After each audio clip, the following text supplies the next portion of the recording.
அனைவருக்கும் வணக்கம். ஒரு படத்தினுடைய வெற்றி எங்கே இருக்குன்னா, எத்தனையோ ஆடியோ ஃபங்க்ஷன் நீங்கள் போவீங்க, இந்த மாதிரி ஈவெண்ட்டுக்கு போவீங்க, எல்லாம் போவீங்க. அந்த ஈவெண்ட்டில் அந்த ஆடியோ ஃபங்க்ஷன்லாம் அந்த படத்தில் கதாநாயகனாக நடித்த நடிகரை பற்றி எல்லாரும் ஆஹா ஓஹோன்னு புகழுவாங்க. அப்படி புகழ்றதை விட எந்த ஒரு படத்தை டைரக்டரை பற்றி எல்லாரும் பேசுகிறாங்களோ அந்த படம் தான் வெற்றி படம். டைரக்டருடைய டேலண்ட்டை பற்றி பேசினா மட்டும்தான் வெற்றி படம். அது நீங்கள் பார்த்துருப்பீங்க. 16 வயதில் வரும்பொழுது பாரதிராவை பற்றி தான் பேசினாங்க. ஒரு கமல் சாரை பற்றியோ, ரஜினிகாந்த் பற்றியோ, இல்லை ஒரு ஸ்ரீதேவி பற்றி யாரும் பேசல. பாரதிராஜா ஒரு சுவரலா சித்திரங்கள் மௌன கையில் வரும்போது பாக்யராஜை பற்றி மட்டும் தான் பேசினாங்க. ஒரு புலன் விசாரணை கேப்டன் வரும்போது செல்வனை பற்றி தான் பேசினாங்க. சாட்சி சட்டமுறை வரும்போது சந்திரசேகர் பற்றி தான் பேசினாங்க. ஜென்டில்மேன் வரும்போது சங்கரை பற்றி தான் பேசினாங்க. ஒரு அசுரன் விசாரணை வரும்போது வெற்றிமாறனை பற்றி தான் பேசினாங்க. இப்படி ஒரு படம் நீங்கள் பார்த்தீங்கன்னா மிகப்பெரிய வெற்றி படங்கள் அத்தனையுமே டைரக்டர் பேசப்படக்கூடிய ஆளாக இருக்கணும். டைரக்டர் பேசப்படக்கூடிய ஆளாக இருக்கணும். நடிகர்கள் டைரக்டர் சொன்னதை கேட்டு வேலை செஞ்சாங்கன்னா போதும். அது எல்லாமே வெற்றி படமாக இருக்கும். ஆனால் இன்னைக்கு வெற்றி படங்களுடைய வெற்றி குறைஞ்சதுக்கு மிகப்பெரிய காரணமே நடிகர்களுடைய தலையீடு தான். அவங்க மட்டும் தலையிடாமல் இருந்தா தமிழ் சினிமா இன்னும் ஏராளமான வெற்றி படங்களை கொடுத்துருக்கோம். ஏன்னா அவங்க என்ன நினைக்கிறாங்களோ அதை சொல்ல முடியறதில்லை.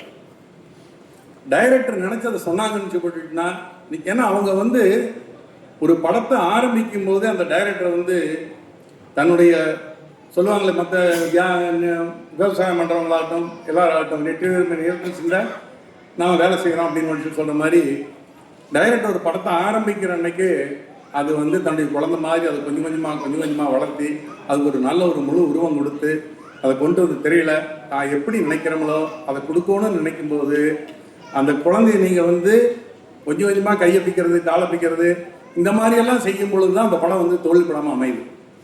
அது இல்லாமல் டைரக்டருடைய போக்கில் நீங்கள் விட்டீங்கன்னு சொல்லிட்டுனா வெற்றியினுடைய சதவீதம், ஏன்னா நான் என்னுடைய அனுபவத்தில் நான் சொல்கிறேன், 50, 60, 70, 80, 90 பார்த்தீங்கன்னா வெற்றியினுடைய பர்சன்டேஜ் ரொம்ப ஜாஸ்தியாக இருக்கும்.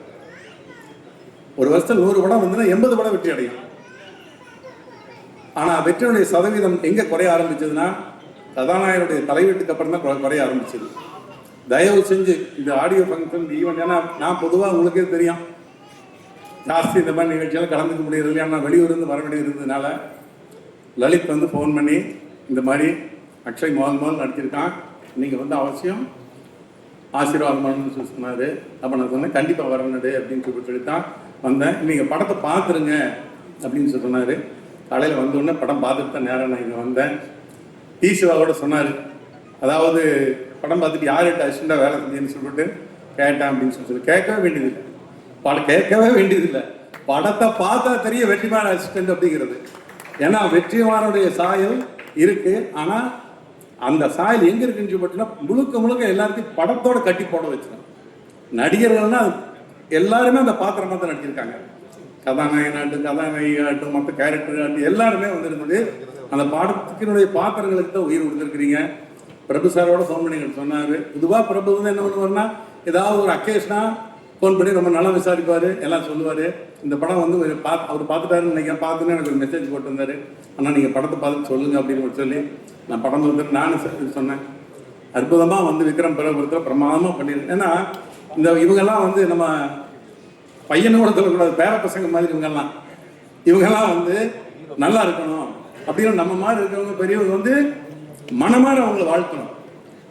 ஏன்னா அதுதான் தமிழ் பண்பாடு, அதுதான் அவங்க நம்ம மேலே இருக்க மரியாதைக்கு நம்ம செய்யக்கூடிய ஒரு நல்ல விஷயம்.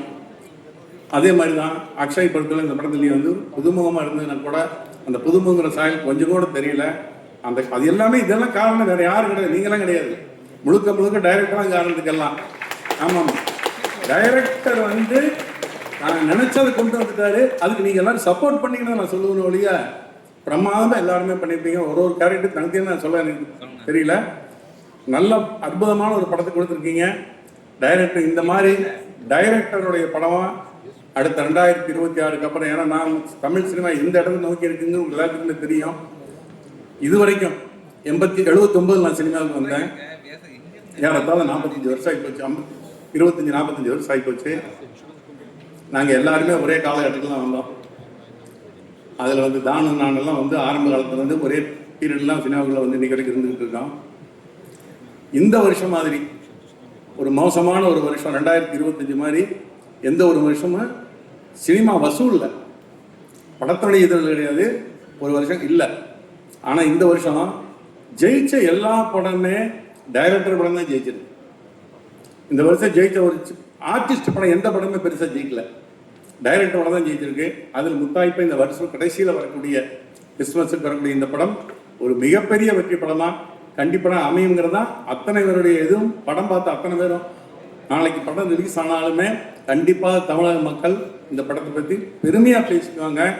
இன்னும் சொல்லிச்சுன்னா அப்போ சொல்கிற போது படம் வந்து இந்த காலகட்டத்துக்கு தேவையான நாம் எல்லோரும் ஒன்று, நாம் எல்லாம் வந்து மனப்பூர்வமாக எல்லாரும் மனிதர்கள் அப்படின்னு சொல்லக்கூடிய ஒரு அற்புதமான ஒரு கருத்தை மிகச்சிறந்த முறையில் யாருடைய மனசு கொஞ்சம் கூட புண்படாமல் எல்லாரும் வந்து சந்தோஷமாக ஏற்றுக்கக்கூடிய ஒரு கருத்துள்ள ஒரு படமாக டைரக்டர் கொடுத்துருக்காரு.